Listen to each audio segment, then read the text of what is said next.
এপিসোডের শুরুতেই আমরা সোয়নের ক্রাইং ফেস দেখি। সে বিস্ট মিন ওর ওপর ফাইনাল ব্লো করেছিল। এতে ডেমন কিং কৌশার তাকে মারার জন্য তার প্রেজেন্স সেভ করে নেয়। এগুলো দেখে তো সোয়নের চোখে পানি চলে আসে আর সে বলে, কেন এরকমটা আমার সাথেই কেন হলো? আর দগ্জা ভাবছিল যা হওয়ার তা তো হয়েই গেছে, এখন নিজের ভাগ্যকে সারাদিন কষলেও তা পরিবর্তন হবে না। অতঃপর ভাবে কনস্টেলেশন শুধুমাত্র তারাই না যারা স্টার স্ট্রিমের প্লেয়ার্স, এখানে কিছু স্টার্স এরকমও আছে যারা কনস্টেলেশন হওয়াটাকে রিজেক্ট করেছে। সাথে তারা এখন ফিজিক্যাল বডি নিয়ে সিনারিওস গুলোতে ঘুরে বেড়াচ্ছে। আর তারা অবিশ্বাস্য পাওয়ারফুলও বটে, যাদেরকে বলা হয় ডেমন কিংস।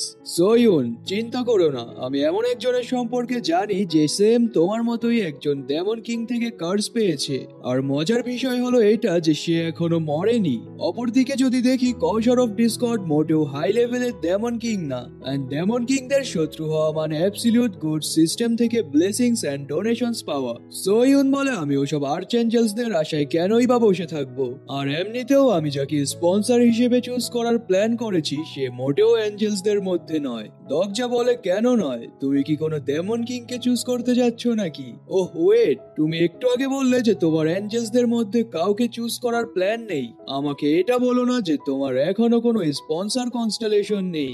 এরপর ভাবে আসলে শুরুর সিনারিওতে কনস্টেলেশনের স্পন্সর সিলেক্ট না করাটাই ভালো মুভ, কারণ এখানে অসংখ্য কনস্টেলেশনস আছে যারা খুব বেশি পাওয়ারফুল, কিন্তু তারা ইজিলি কাউকে ব্যাকআপ সাপোর্ট অফার করে না।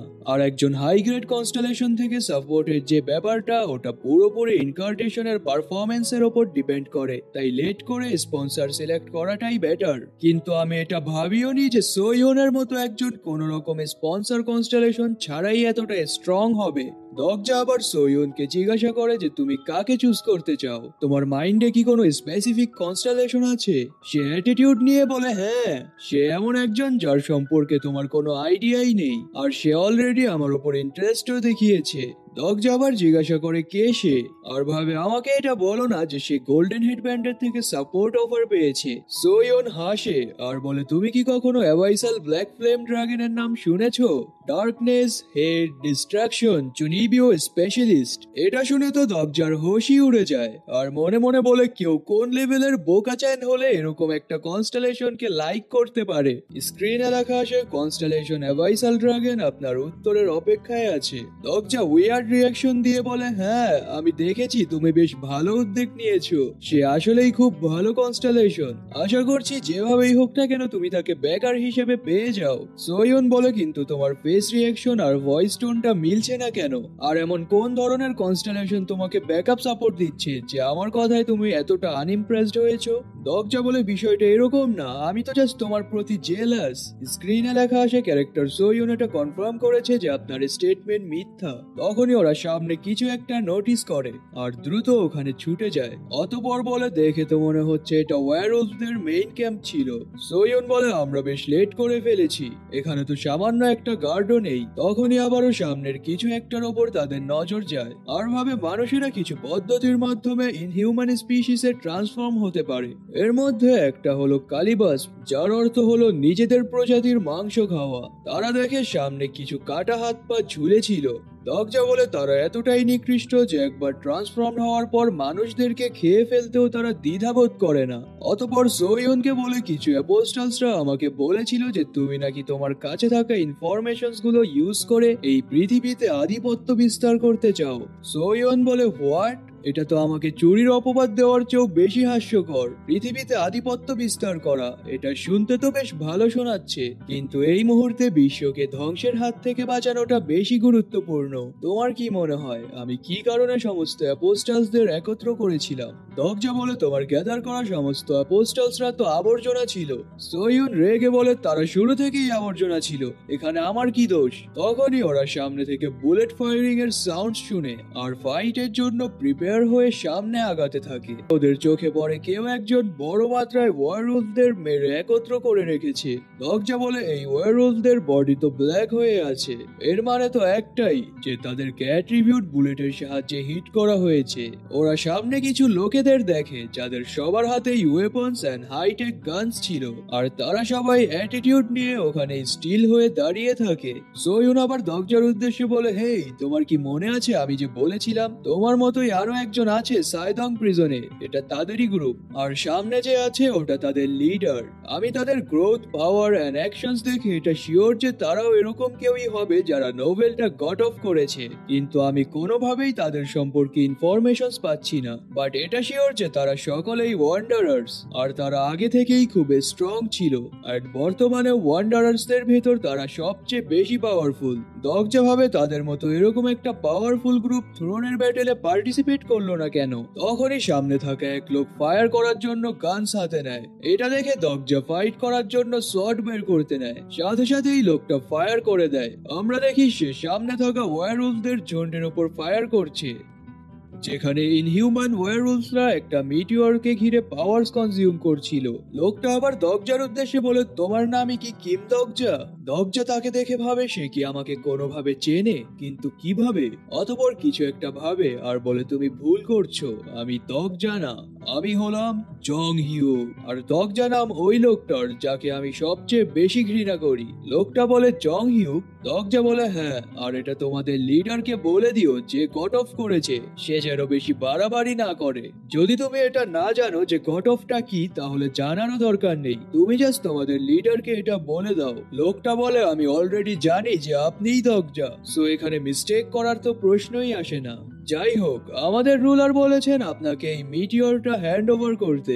দগজা ভাবে, কি, সে আমাকে ভালোভাবে চেনেও না আর আমাকে মিটিওরটা দিয়ে দিচ্ছে। দগজা আবার লোকটাকে জিজ্ঞাসা করে, কে তুমি? লোকটা বলে, আমাদের টিমের সমস্ত লোকেরা ওয়ান্ডারার্সদের রুলারের লোক। দগজা বলে, এখানে যে মাস্ক পরা ব্যক্তি আছে সেই অবশ্য তোমাদের রুলার, তাই না? কিন্তু সে যদি রুলার হয়ে থাকতো তাহলে আমি তার কাছে কোনো রকম ফ্ল্যাগস দেখতে পাচ্ছি না কেন? লোকটা বলে, আমাদের শাসক এই ধরনের তুচ্ছ বিষয়গুলোকে পাত্তা দেয় না। দগজা বলে, তুচ্ছ বিষয়? লোকটা আবারও বলে, সবশেষে আমাদের শাসক আপনাকে এটা বলতে চান যে আমরা নর্থ থেকে আসা ডিজাস্টার গুলো হ্যান্ডেল করব, কিন্তু বাকি 4টা ডিজাস্টার আপনাকেই হ্যান্ডেল করতে হবে। এটা বলেই তারা ওখান থেকে চলে যেতে থাকে। দগজা বলে, ওয়েট। সোয়ুন আবার চেঁচিয়ে বলে, ওই, তোমরা হঠাৎ করে এসে এসব কি বললে, আর কোনো রকম এক্সপ্লেনেশন ছাড়াই আবারও চলে যাচ্ছ? অতঃপর দগজাকে বলে, তুমি কি কোনোভাবে ওই মেয়েটাকে চেনো? দগজা আবার তার স্কিল ক্যারেক্টার লিস্ট অ্যাক্টিভেট করে মেয়েটার ইনফরমেশন দেখার চেষ্টা করে, কিন্তু স্ক্রিনে লেখা আসে সামনে থাকা ব্যক্তি ক্যারেক্টার লিস্টে রেজিস্ট্রেটেড নেই। কিন্তু আপনি ক্যারেক্টার লিস্ট আপডেট করার মাধ্যমে তার ইনফরমেশনস দেখতে পারবেন। আপনি কি আপডেট করতে চান? তো দগজা স্কিলটা আপডেট করে নেয়, আর সাথে সাথেই তার সামনে ক্যারেক্টার ইনফোর উইন্ডো ওপেন হয়। নেম ইউমরান, attributes escape model prisoner, normal grade, skills jailbreak, patience and more, stigma illusioner, overall states level 35+। তো দগজা লোকটার স্পন্সর দেখে ভাবে, ও, এখানে তো দেখছি জেওসান ডাইনেস্টির ফার্স্ট সামান জেওনুচি। কে জানতো যে সে অলরেডি একজন ইনকার্টেশনকে স্পন্সর করে ফেলেছে। এরপর তাদের লিডারকে দেখে ভাবে, যদি নর্মাল মেম্বার্সরাই এতটা পাওয়ারফুল হয় তাহলে তাদের লিডার কতটাই না পাওয়ারফুল হবে। এটা বলেই আবারও ক্যারেক্টার লিস্ট স্কিলটা অ্যাক্টিভেট করে। এতে তাদের লিডার কিছু একটা সেন্স করে আর দগজার দিকে ডার্ক লুক দেয়। স্ক্রিনে লেখা আসে, আপনি ক্যারেক্টার লিস্টের মাধ্যমে সামনে থাকা ব্যক্তির ইনফরমেশনস দেখতে পারবেন না, কজ সে ক্যারেক্টার লিস্টে রেজিস্ট্রেটেড নেই। তো তার এরকম লুক দেখে তো কিছু সময়ের জন্য দগজাও ভয় পেয়ে যায় আর বলে, এটা হতে পারে না। আমাদেরকে দগজার ট্রমার সিন দেখানো হয়, যেখানে একটা মেয়ে ছিল যে বলছিল, হ্যালো দগজা। তো হতে পারে এই মেয়েটাও কোনোভাবে দগজার ট্রমার সাথে জড়িত। দগজা আবার স্টিল হয়ে লিডারকেই দেখতে থাকে, এতে লিডারও তার দিকে ঘুরে তাকায়। সোয়ুন দগজাকে ডেকে বলে, ওই, তোমার আবার কি হলো? সামনের দিকে ভ্যাবলার মতো করে তাকিয়ে আছো কেন? তুমি কি ঠিক আছো? দগজা বলে, হ্যাঁ, আমি ঠিক আছি। আর ভাবে, এটা তো মিনভুর সাথে দেখা হওয়ার চেয়েও বড় শখ ছিল। এই পৃথিবীতে শুধুমাত্র একজন ব্যক্তি আছে যে আমাকে মিনভুর চেয়েও খারাপ একটা ট্রমায় ফেলতে পারে। সো আমি যেমনটা ভেবেছিলাম তুমিও তাহলে বেঁচে আছো, কিন্তু আমি জানতাম না যে তোমার সাথে সেওলে আবারও দেখা হবে। এরপর ওরা দেখে সামনে থেকে কিছু সার্ভাইভার্স আসছিল যাদের হাতে খাবার ছিল, আর বলে এরা ওই সকল সার্ভাইভার্স যাদেরকে ওয়্যারউলফদের কাছে থেকে রেস্কিউ করা হয়েছে। দগজা গিয়ে মিটিওরাইটটা টাচ করে, এতে মিটিওর থেকে লাইটনিং বের হচ্ছিল। মুনস্টোন, এটা এই মিটিওরটার অপর নাম। আমি নোভেলে যেমনটা পড়েছিলাম এখানেও ঠিক তেমনই, এতে টাচ করার সাথে সাথেই ইলেকট্রিক শকস জেনারেট হয়। আর এই ইয়েলো মিটিওরাইটটা ক্ষমতা রাখে ডিজাস্টারসদের বিরুদ্ধে ফাইট করার। স্ক্রিনে লেখা আসে মুনস্টোন আপনাকে পাওয়ার্স দিতে চাচ্ছে যাতে আপনি একটি হাই টিয়ার এভলিউশন করতে পারেন। দরজা বলে আমি রিজেক্ট করছি। যদি আমি কোনোভাবে এই মিটিওরাইটটার থেকে পাওয়ার্স নেই তাহলে এটা শিওর যে আমি ওয়্যারউলফে ট্রান্সফর্ম হয়ে যাব। মনে হতে পারে মিটিওরাইটটার উদ্দেশ্য শুধুমাত্র মানুষদেরকে ইনহিউম্যান স্পিসিসে ট্রান্সফর্ম করা, কিন্তু এটাই তার আসল বৈশিষ্ট্য নয়। স্ক্রিনে লেখা আসে মুনস্টোন আপনার থেকে অচেনা ফ্যামিলিয়ারিটি ফিল করছে। সোয়ন আবার দরজাকে ডেকে জিজ্ঞাসা করে, হেই তুমি কি কিছু পেলে? দরজা ওর দিকে তাকায় আর ভাবে সে তাহলে ডেমন কিং থেকে কার্স খাওয়ার পর অ্যাঞ্জেলদের থেকে কয়েন্স লুটার ধান্দা করছে। যাই হোক, বাট তার অ্যাভার্টার এবিলিটিটা খুবই ইউজফুল। সোয়ন আবার বলে, তুমি কি সিদ্ধান্ত নিলে? একটু আগের ওই ঘটনাগুলো সম্পর্কে কি আমাকে জানাবে না? দরজা বলে, তুমি এখনো ওগুলো নিয়েই পড়ে আছো কেন? সোয়ন বলে, এর মানে আমার প্রশ্ন করাটা কি তোমার কাছে বিরক্তিকর লাগছে? তুমি আর ওই মেয়েটা দুজনেই এমন একজন যে গট অফ করেছো, কিন্তু আমি তোমাদের সম্পর্কে কিছুই জানি না, তো আমি অ্যাজিউম করছি যে তোমাদের মধ্যে কোনো কানেকশনস আছে। দরজা কিছুক্ষণ ভাবে, এরপর বলে, তুমি এটা বলতে চাইছো যে আমি তাদেরকে চিনি? সোয়ন বলে, কেন, তুমি কি তাদেরকে চেনো না? দরজা বলে, আমি ওই মেয়েটার কথা বলছি না যার সাথে আমরা কথা বললাম একটু আগে। আমি কথা বলছি তাদের লিডারের সম্পর্কে। সে এমন কেউই না যে গট অফ করেছে। আরো ভালোভাবে বলতে গেলে সে কখনো নোভেলটা পড়েইনি। সোয়ন বলে, কি? কিন্তু কিভাবে? সে যদি নোভেলটা নাই পড়ে থাকে তাহলে সে এর সম্পর্কে কিভাবে জানলো? দরজা বলে, কারণ আমি নিজেই তাকে এই স্টোরিটা শুনিয়েছি। সোয়ন বলে, হোয়াট? তুমি এরকম একটা বোরিং স্টোরি কাউকে কিভাবে শুনিয়েছো? দরজা বলে, হ্যাঁ, যখনই আমাদের দেখা হতো আমি তাকে একটা করে স্টোরি শোনাতাম, আর এই স্টোরিটাই একমাত্র বিষয় ছিল যা আমি তাকে শোনাতাম।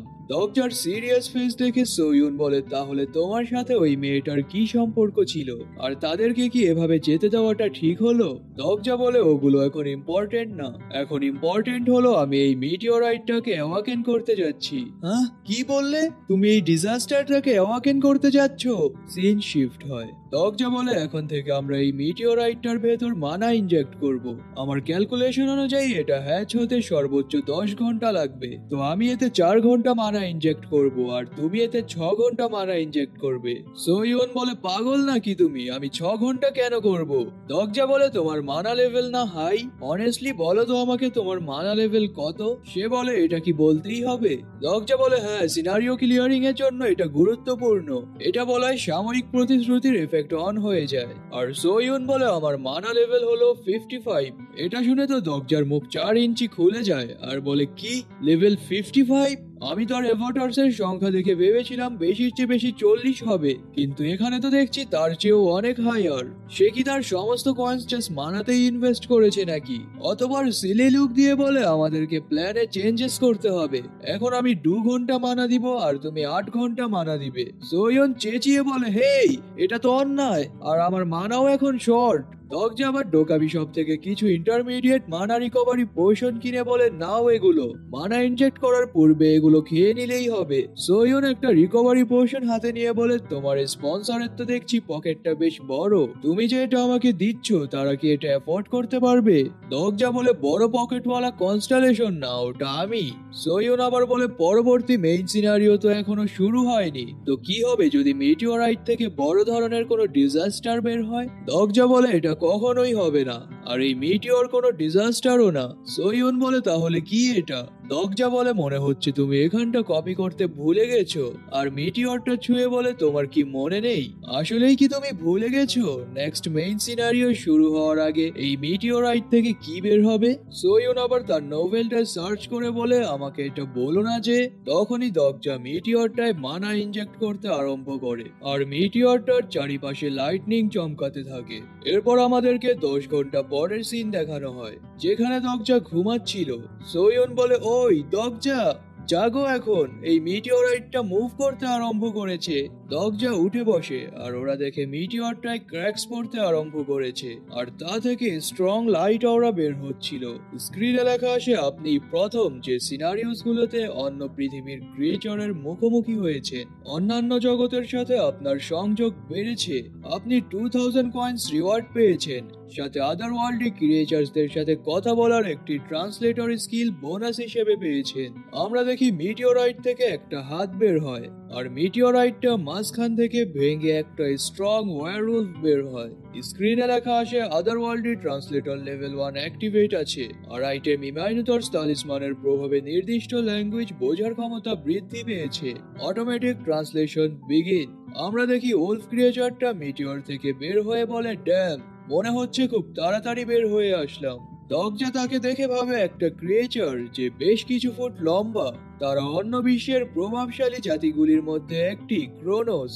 তারা হলো যোদ্ধা যারা মনস্টারদের ভাইটালিটি আর জায়ান্টসদের পাওয়ারস ইউজ করে উইন্ডকে কাবু করতে পারে। ফার্স্ট গ্রেড ওলফদের মধ্যে একজন, দ্য ফার্স্ট উলফ, যাদেরকে মাইনোটারও বলা হয়।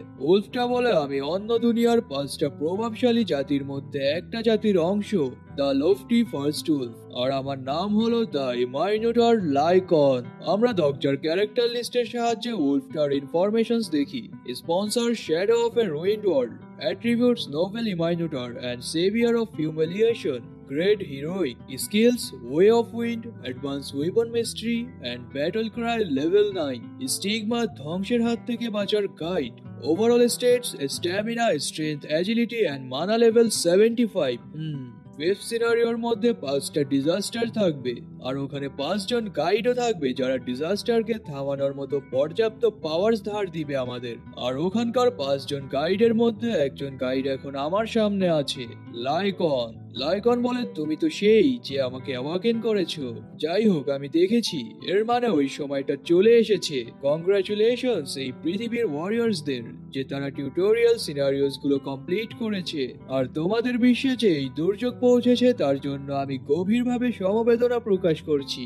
যাই হোক, এখন আমি এখানে আছি, তো তোমরা নিশ্চিন্ত হতে পারো। এই পৃথিবীর ধ্বংস ঠেকাতে আমাকে গাইড হিসেবে পাঠানো হয়েছে। আমি তোমাদেরকে ডিজাস্টারদের সাথে মোকাবিলা করার জন্য ট্রেনিং দিব এন্ড গুরুত্বপূর্ণ পরামর্শ দিব। কিন্তু তুমি কি সেই যে আমাকে জাগিয়েছে? দগজা বলে, হ্যাঁ, ওটা আমি। লাইকন বলে, এখানে কিছু তো একটা স্ট্রেঞ্জ। ফোর্থ সিনারিওটা কি ভালোভাবে ক্লিয়ার করা হয়নি? যদি ফোর্থ সিনারিওটা সঠিকভাবে হয়ে থাকতো তাহলে আমি সহ আরো 4 জন গাইডস একই সাথে একই জায়গায় হ্যাচ হতাম। বাই দ্য ওয়ে, তোমাদের অ্যাবসলিউট থ্রোনের কিং কোথায়? দগজা বলে, আমাদের কোনো কিং নেই, আর এখানে কোনো কিং এক্সিস্টই করে না। লাইকন বলে, এটা হতেই পারে না। বর্তমানে এরকম শক্তিশালী কেউই নেই যে অ্যাবসলিউট থ্রোনের কিংকে মেরে ফেলবে। দগজা বলে, এখানে কখনো থ্রোনের কিং ছিলই না। লাইকন বলে, মানে? দগজা বলে, মানে হলো কেউই থ্রোনটায় বসতে পারেনি, আর আমরা থ্রোনে বসা ছাড়াই ফোর্থ সিনারিওটা ক্লিয়ার করে ফেলেছি। লাইকন রেগে বলে, কি? এটা অবশ্যই একটা মিথ্যা কথা। দগজা বলে, থ্রোনটাকে ডিস্ট্রয় করা এটাও একটা অপশন হিসেবে অলওয়েজ ছিল আমাদের কাছে। লাইকন দগজাকে ভালোভাবে দেখে আর বলে, এটা হতে পারে না। লাইকন দেখছিল দগজার আশেপাশে অসংখ্য কনস্টেলেশন ওয়েভস ছিল, অতঃপর বলে, অসংখ্য কনস্টেলেশনসদের নজর তোমার ওপর। আমাকে এটা বলো না যে থ্রোনটাকে তুমি ধ্বংস করেছো। দগজা বলে, এক্স্যাক্টলি, ওটা আমিই ছিলাম। এটা শুনে লাইকন দগজার দিকে রাগ এন্ড বিস্ময় ভরা চোখ নিয়ে তাকায় আর চেঁচিয়ে বলে, তুমি এরকম একটা কাজ কেন করলে? তো এরই সাথে আজকের এই এপিসোডটা এখানেই শেষ হয়ে যায়। So see ya in next episode.